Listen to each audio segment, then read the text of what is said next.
আসলে এই মাসে 10ই মুহররম আমার দয়াল নবীজির নয়নমণি মা ফাতেমার কলিজার টুকরা মাওলা আলীর কলিজার টুকরা এদের জীবনীতে অনেক ঘটনা ঘটেছে যা আমরা আসলে অনেকেই জানি বা বুঝি না, আবার বুঝি জানার চেষ্টা করি না। তাই আমরা যারা তরিকতের লোক আছি, যারা তরিকতপন্থী আছি, যারা আউলিয়া উলিয়াদের ভালোবাসি, তাদের আসলে এগুলো জানতে হবে, মানতে হবে, বুঝতে হবে।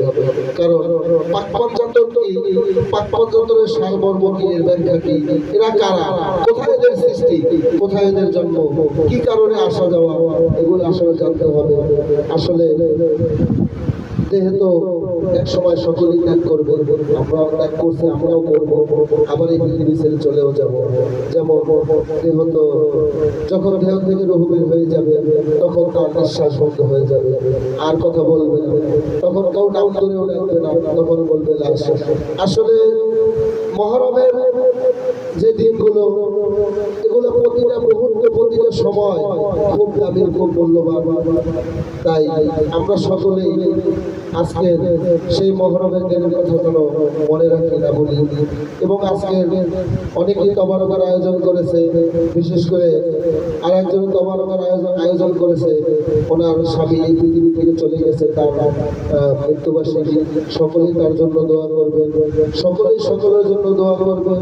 এবং আমরা যেন সত্য ইসলামের পথে চলার জন্য যত যুদ্ধই আসুক, যত বাধাই আসুক, আমার দয়াল নবীর শান, ওলিয়া উলিয়াদের শান এবং সত্য ইসলাম, এর জন্য যেন আমরা যুদ্ধ করতে করতে, হাসতে হাসতে ইমানের সহিত কবরে যেতে পারি।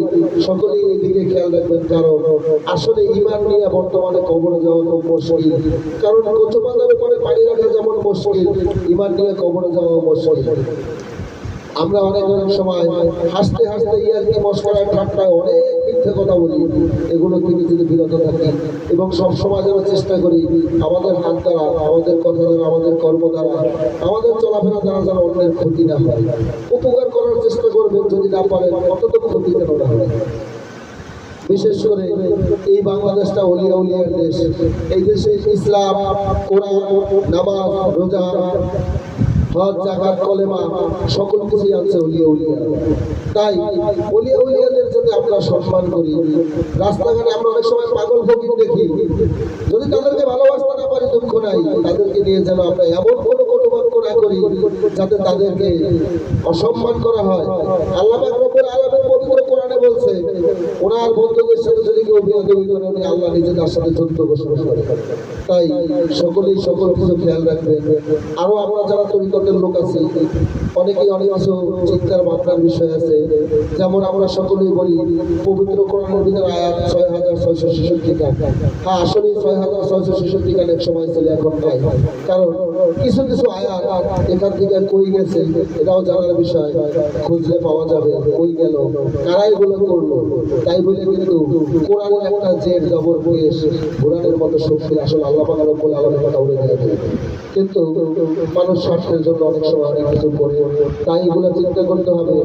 আসলে ইসলাম নিয়া, কোরআন নিয়া, ওলিয়া উলিয়া নিয়া, নবী নিয়া, আল্লাহ নিয়া যদি কেউ স্বার্থ এবং ব্যবসার চিন্তা করে, সে আল্লাহর বান্দা, নবীর উম্মত হতে পারে না। তাই আমরা সকলেই যেন ইমানের সহিত কবরে যেতে পারি। এই পৃথিবীতে যতদিন বেঁচে থাকি, ততদিন যেন সত্য এবং মিথ্যার ভেদ বিচার করতে পারি, সত্য ইসলামের জন্য যুদ্ধ করে শেষ নিঃশ্বাস ত্যাগ করে কবরে যেতে পারি। সকলে আপন আপন মুর্শিদের নামে কদম জড়িয়ে ধরে আল্লাহ আল্লাহ রাসূলকে হাজির নাজির জানিয়ে দেখিয়া জীবনে যৌবনে যত গুনাহ করেছে সেই গুনাহের কথা স্মরণ করে আমাদের পূর্বপুরুষ এক সময় এই পৃথিবীতে ছিল, কবর দেশে চলে গেছে, আমরাও চলে যাবো, সেই দিকে খেয়াল করে সকলে আপন আপন মুর্শিদের নামে কদম জড়িয়ে সকলে